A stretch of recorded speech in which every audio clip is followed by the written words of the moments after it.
Secara garis besar begini Mas Jawahir. Zikir la ilaha illallah itu ada 3 level. Ya. Satu zikir syariat. Orang zikir la ilaha illallah itu waktu tarik nafas memaknai nafi. Nah, waktu tarik nafas itu la ilaha. Lalu hembuskan illallah. Nafi isbat. Nafi isbat. Nafi isbat. Nah, itu semakin ke dalam itu semakin hening. Semakin ke dalam semakin suwung. Semakin ke dalam kata-kata semakin hilang. Sehingga belajarnya itu terus tidak dengan kata-kata. Lidah kan digerakkan dengan huruf lam nih, la ilaha illallah, la ilaha illallah. Itu menyehatkan jantung. Ya, misalnya la, a kan, ila, a lagi, ha, a lagi, illal, a lagi, loh, a lagi. Ketika orang membaca a, energinya masuk ke jantung. Semua zikir kita harus diberi ruh la ilaha illallah ini. Jadi yang disebut zikir hakikat itu masuk ke dunia batinnya la ilaha illallah. Maka nanti kalau zikir hakikat la ilaha illallah itu paling bagus digadokke itu apa ya? Digabungkan. Digabungkan, dikorelasikan dengan persoalan hidup yang sedang terjadi. Itu yang paling bagus.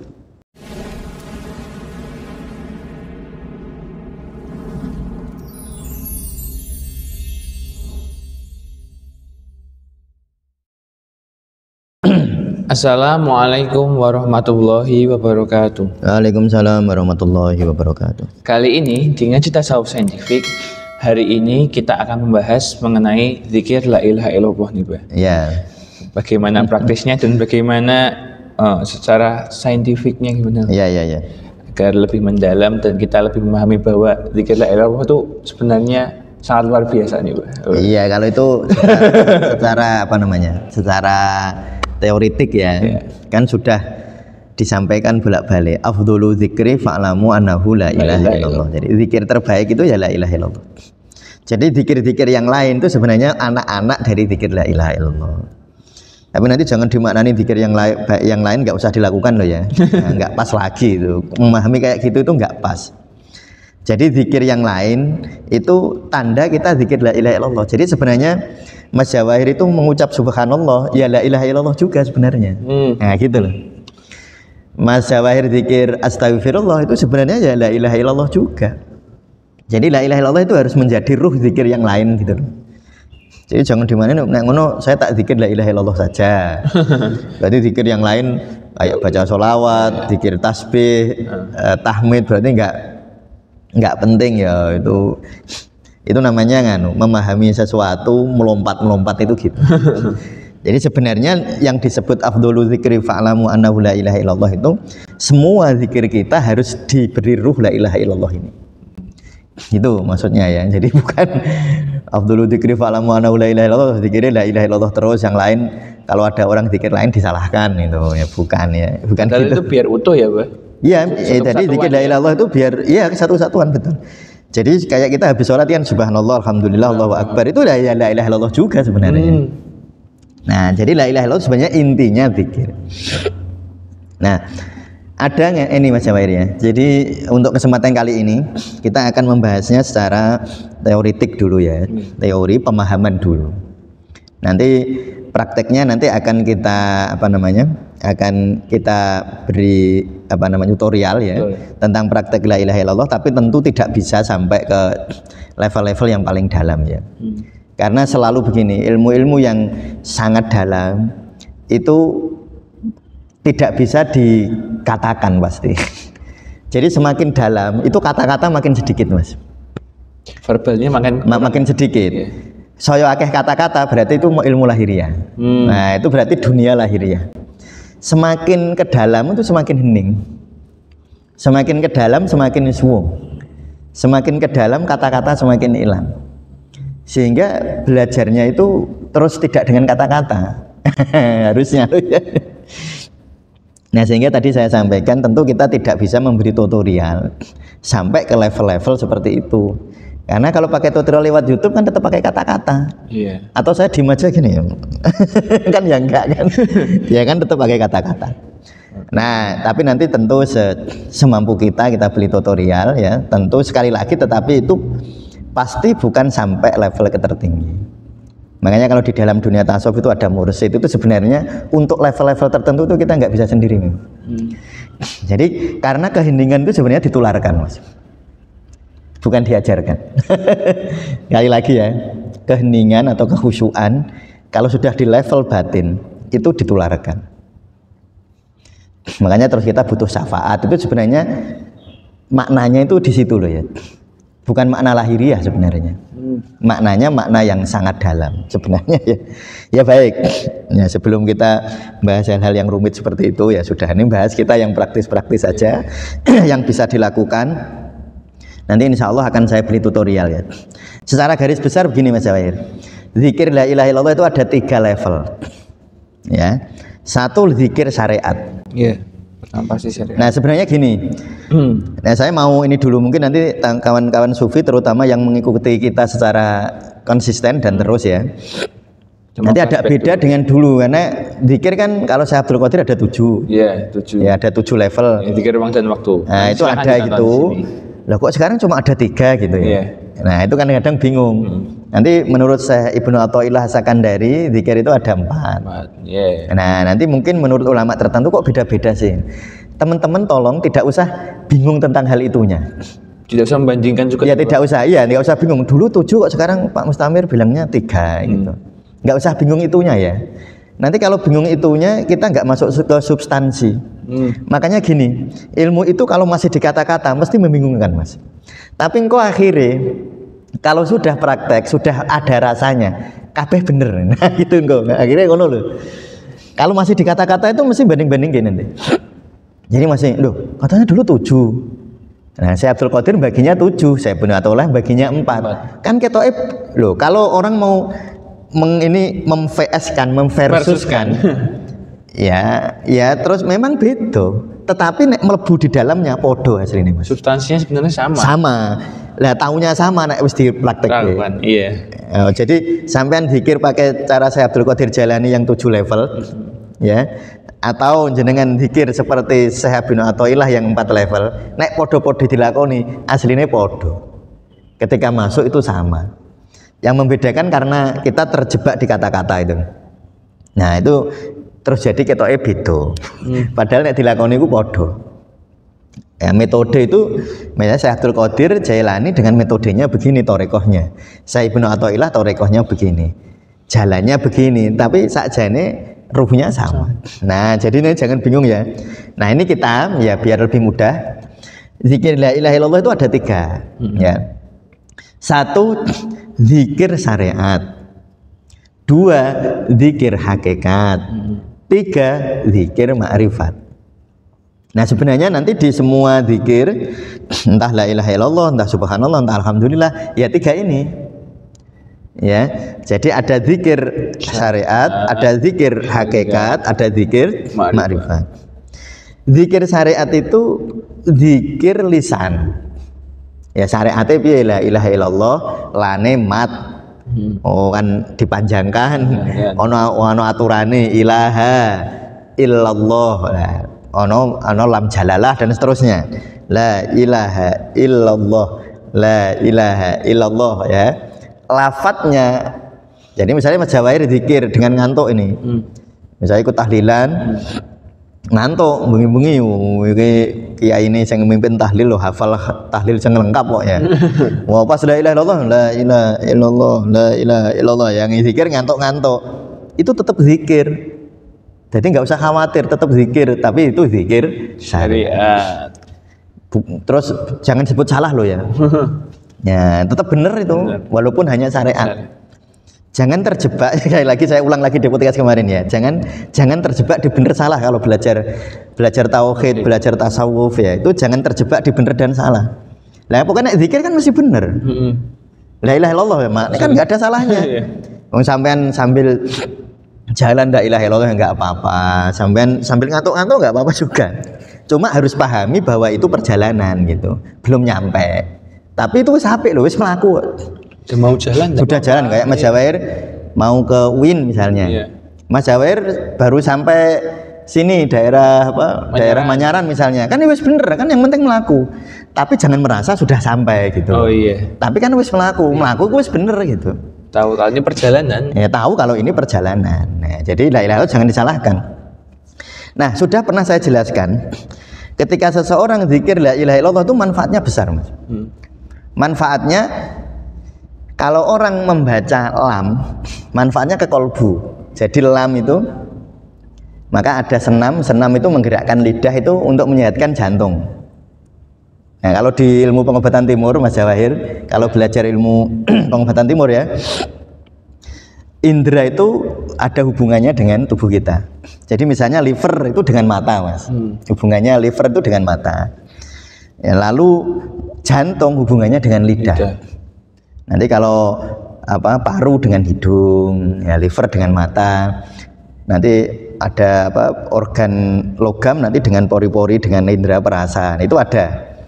Dan memang secara pengobatan timur lidah itu dikuasai jantung. Kolbu. Jantung itu kolbu kan.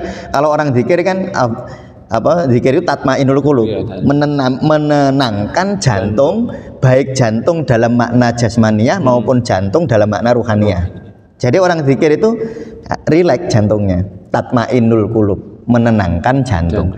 Dan memang kalau kita menggerakkan lidah itu jantung, menyehatkan jantung.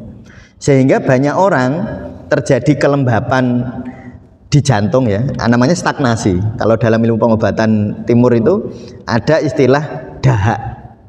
Dahak itu kelembapan yang sudah pekat banget, menyumbat jantung, lidahnya pelo.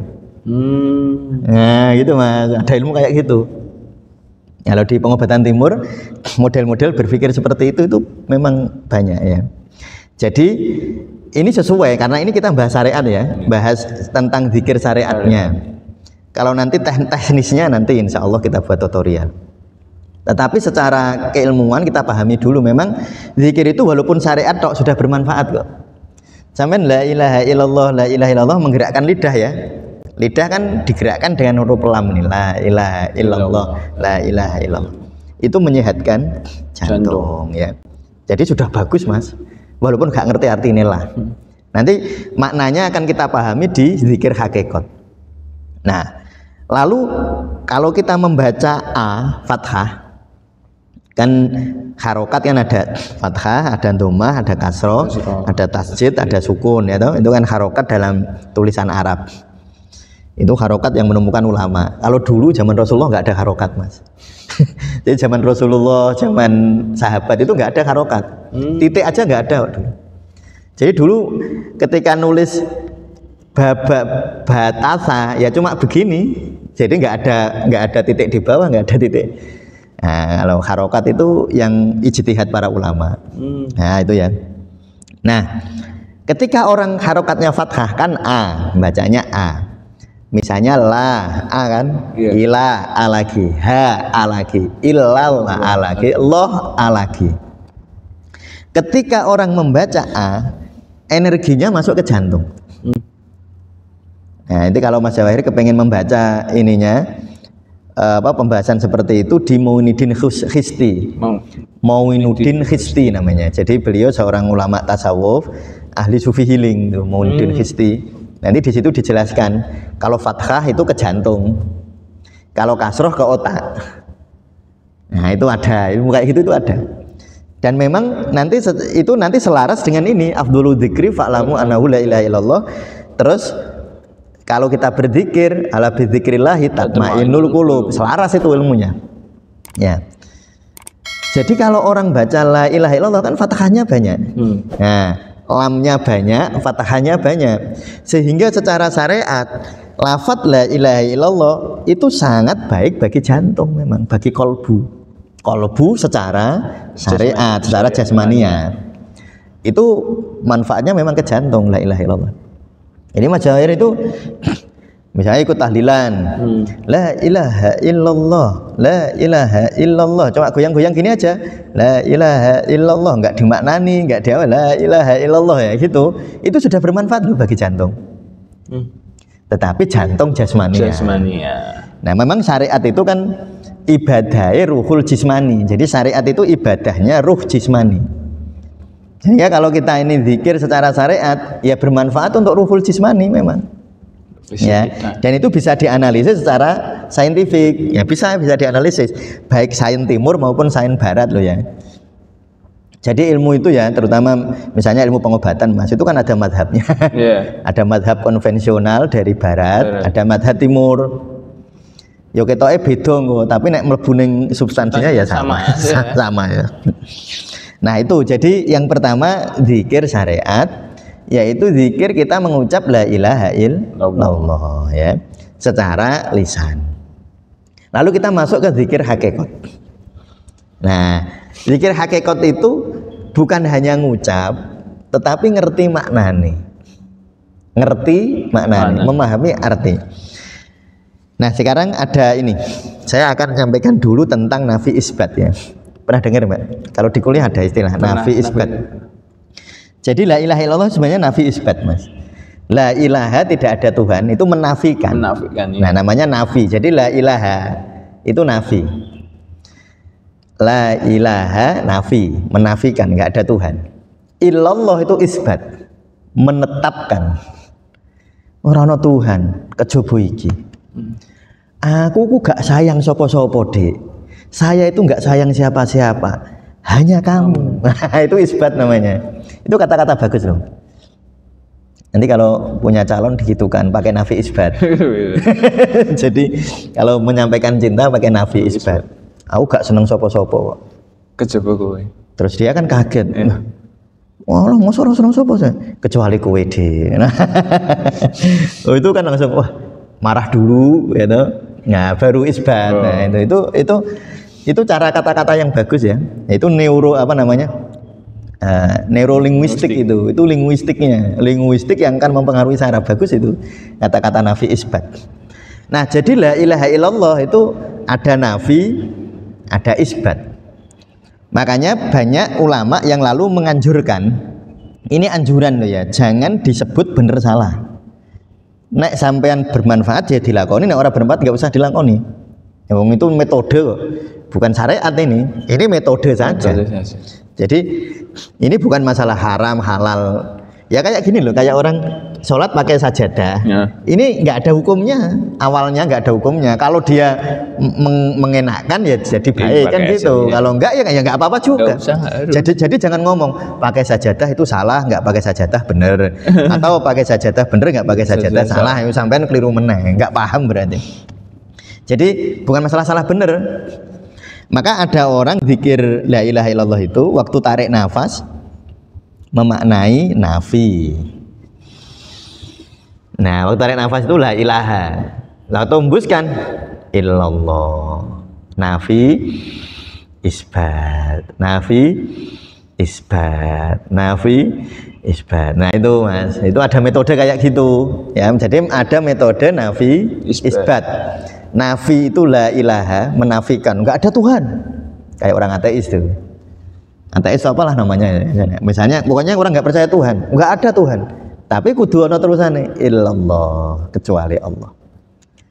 Nah itu terus dimaknani la ilaha illallah itu artinya jane apa?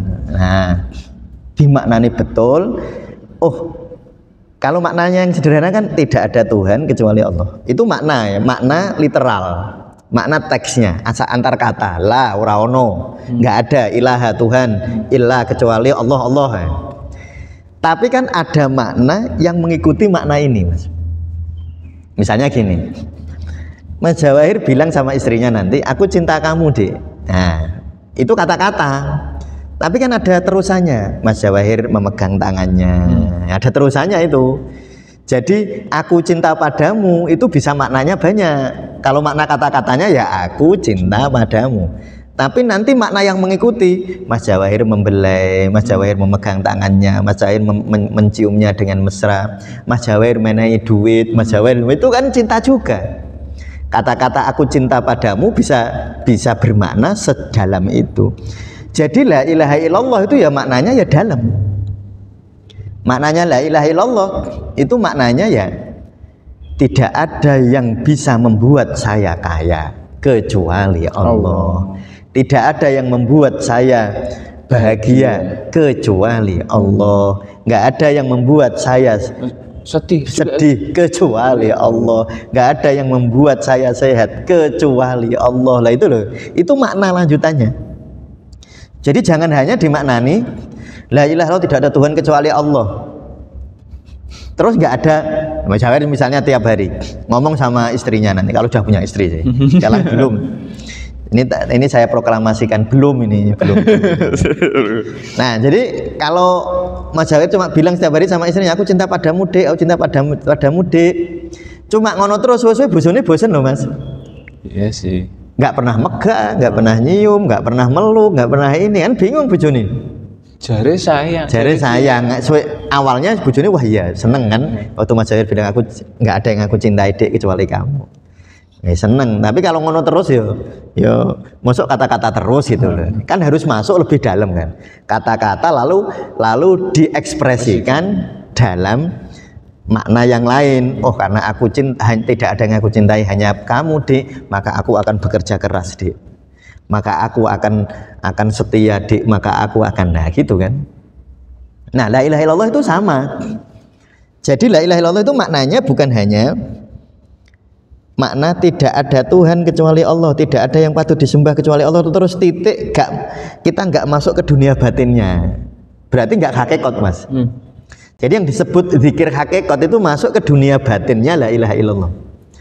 Dunia batinnya la ilaha illallah itu dunia bahwa tidak ada yang bisa menyehatkan saya kecuali Allah, tidak ada yang bisa memberi saya rezeki kecuali Allah, tidak ada yang bisa memberi saya jalan keluar kecuali Allah. Jadi tidak ada kecuali, tidak ada kecuali, tidak ada kecuali. Maka nanti kalau zikir hakikat la ilaha illallah itu paling bagus digadokke apa ya? Digabungkan. Digabungkan, dikorelasikan dengan persoalan hidup yang sedang terjadi. Itu yang paling bagus. Atau misalnya Mas Jawir nih mau ujian skripsi, zikirnya la ilaha illallah dikorelasikan. Jadi kasusnya Mas Jawir mau ujian skripsi dilebokke nang la ilaha illallah. La ilaha illallah kan tidak ada yang bisa memperlancar ujian skripsi saya kecuali Allah. Loh gitu. Itu namanya membumikan la ilaha illallah. Real. Jadi dengan realitas itu dimasukkan praktek gitu loh, mempraktekkan, bukan hanya sekedar kata-kata, dipraktekkan. Misalnya mungkin punya persoalan anaknya, mungkin ada teman-teman sufi yang punya anak misalnya, anaknya sedang begini, kurang begini. Misalnya anaknya kok nggak mau ibadah, anaknya nggak mau gini. Lah itu waktu la ilaha illallah digadokke, nggak ada yang bisa memberi hidayah anak saya kecuali Allah. Jadi nanti zikirnya waktu zikir tarik nafas, waktu nafi tidak ada yang bisa memberi hidayah anak saya. Waktu isbat kecuali Allah. Tidak ada yang bisa memperlancar ujian skripsi saya, nafi ya, kecuali Allah. Loh gitu loh Mas. Itu berarti mempraktekkan la ilaha illallah digathokke karo persoalan hidupnya. Itu membumikan la ilaha illallah. Jadi bukan la ilaha illallah, la ilaha illallah ora maknane. Ya tapi ya mau loh ya, tetap apik loh ya. Itu perjalanan, itu tetap perjalanan. Nah itu namanya zikir hakikat, zikir sing ono maknane. Dan yang paling bagus konteks kehidupan sehari-hari, kita mungkin punya masalah. Masalah ini lalu dilebokke ning rumusnya la ilaha illallah tadi, dikorelasikan ke zikir. Terus dirasake tenan. Nah, nanti akhirnya ke zikir makrifat. Nah, zikir makrifat itu dunia tanpa kata. Nah, itu rasa, Mas. Walaupun rasa ini sebenarnya bukan rasa-rasa psikologis biasanya. Itu rasa yang sangat subjektif. Ya, kalau orang nyebutnya trans ya. Jadi zikir itu kalau di dunia tasawuf itu berada di dalam kekhusyuan yang luar biasa. Atau kalau dalam bahasa Al-Hikam itu menyebutnya al-wajid. Ya, jadi teman-teman nanti bisa lihat ngaji kita, ngaji Al-Hikam. Kalau tidak keliru itu di Al-Hikam nomor 50-an 3 sampai 50-an 7 itu tentang itu. Wajid namanya. Jadi itu rasa itu ini apa namanya? Oh kok wajid, warid ya, al-warid ya, bukan al-wajid, warid. Jadi al-warid. Jadi kalau di Al-Hikam nyebutnya al-warid. Nah, teman-teman bisa lihat di video kita yang di playlist kita yang Al-Hikam itu yang nomor 53 atau 7 ya, nanti bisa didengarkan beberapa itu menjelaskan tentang al-warid. Al-warid itu rasa atau bahkan dia bisa ilmu tapi min laduni, dari Allah langsung. Itu cara mengaksesnya dengan zikir makrifat. Zikir makrifat itu Mas Jawahir tadi kan zikir, misalnya mau skripsi nih. Dirasakno tenan, dimaknani tenan bahwa zikir tadi kan nafi isbat. Ada nafi, ada isbat, ada nafi, ada isbat. Terus digadokke sama persoalan hidupnya, ya, persoalan hidupnya. Misalnya macam-macam, mungkin persoalan ekonomi, mungkin persoalan keluarga, mungkin persoalan suami. Misalnya nyun sewu, misalnya suaminya selingkuh misalnya. Ya nanti zikirnya tarik nafas, tidak ada yang bisa memberi suami saya kesadaran kecuali Allah. Zikirnya gitu. Itu zikir la ilaha illallah. Nah, lalu dirasakno tenan. Kalau orang merasakan betul-betul dirasakan, nanti akan ada suatu tadi yang saya sebut warid kalau di dalam Al-Hikam ya, sesuatu rasa yang luar biasa. Nah, caranya masuk dirasakno. Jadi cara masuk ke zikir makrifat, karena zikir makrifat itu sebenarnya bukan suatu ikhtiar, Mas. Jadi dia itu hadiah. Nah, tetapi cara masuknya dengan memperdalam makna, memperdalam hakikatnya, memperdalam makna dari la ilaha illallah, diperdalam. Caranya gimana sih Ustadz memperdalam makna itu? Yaitu sesuai dengan kenyataan hidup kita. Jadi nanti kan ono rasanya. Iya, pasti. Ya ada rasanya. Nanti kan sampean kalau zikir misalnya tarik nafas, misalnya anaknya mau punya hajat misalnya ya, anaknya mau sunatan. Mau sunatan, semoga kerjaan ini punya kerja ini lancar gitu ya. Ya terus tarik nafas, tidak ada yang bisa melancarkan acara sunatan anak saya kecuali Allah. Nah, itu nanti rasanya kuat. Kalau kasusnya misalnya gini contoh Mas ya.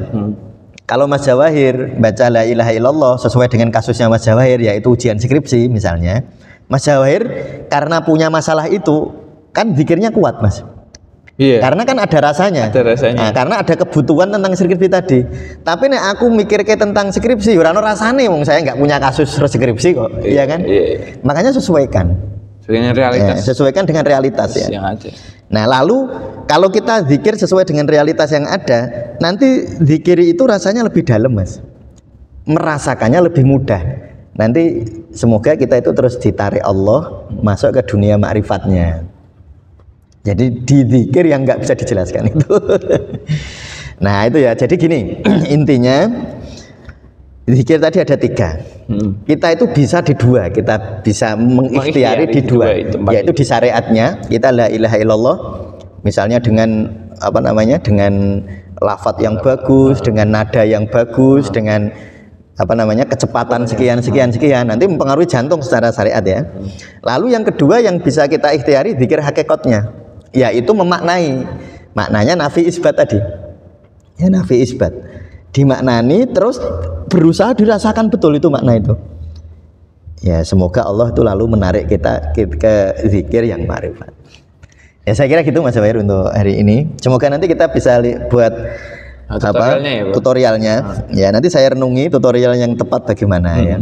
Kalau saya belum menemukan perenungan yang tepat, karena kan tentu beda ngajari langsung gini. Iya, tutorial tatap muka beda dengan di YouTube ya. Beda kalau saya ngajari orangnya rawuh secara offline, tentu beda cara ngajarinya. Saya memang harus berhati-hati dalam memberi tutorial terutama ya. Kalau teori-teori sih ya sudah bisa kita sampaikan itu. Tapi kadang-kadang kalau dipraktek ya seperti ini memang. Kalau anak-anak kuliah di kedokteran itu memang butuh praktek dan pendampingan. Jadi tentu berbeda Mas Jawahir. Memberi tutorial lewat YouTube sama memberi tutorial offline itu tentu beda. ya. Karena ya namanya lewat online seperti ini kita tidak bisa bersinggungan. Kadang-kadang rasa itu kan nggak ketemu. Rasa itu. Kalau Mas Jawair sudah ketemu saya bolak-balik, saya penak aja kan ngajari Mas Jawair ya penak gitu. Ngajari Mas Dika, ngajari Mas Fatih, ngajari Kak Juwita, ngajari Kak Ami ya. Ya mungkin biasa ya. Karena kan sudah sering ketemu, sudah sentuhan batinnya dengan saya sudah biasa. Tapi mungkin bagi teman-teman sufi yang apalagi yang baru mengenal tasawuf Indonesia ini ya mungkin akan merasa ini ilmu apa gitu ya. Gitu. Ya gitu ya. Jadi mohon maaf jika nanti tutorialnya mungkin hanya terbatas ya, bukan karena kita nggak ingin memberi, tapi memang tentu teman-teman bisa memahami resiko-resikonya jika kita salah dalam memberi tutorial, sehingga nanti tutorial yang kita pilih ya tutorial yang insya Allah mungkin aman, yang paling memungkinkan untuk dipraktekkan secara umum gitu. Ya saya kira gitu Mas Jawair. Baik, untuk kawan sufi dimanapun Anda berada, silahkan ditonton lagi video-video kami mengenai zikir. Ada banyak sekali tentang zikir, apalagi zikir la ilaha illallah. Sebelumnya sudah banyak zikir ruang dan waktu, zikir yang lain-lain banyak sekali lah. Jadi apalagi ini zikir la ilaha illallah, insya Allah nanti setelah direnungi oleh nanti insya Allah diberikan tutorialnya yang insya Allah aman. Jadi mungkin ada teman-teman yang kurang paham secara teoritis atau masih rasanya kok masih muter-muter ya Mas, nggak apa-apa kok, tulisnya di kolom komentar.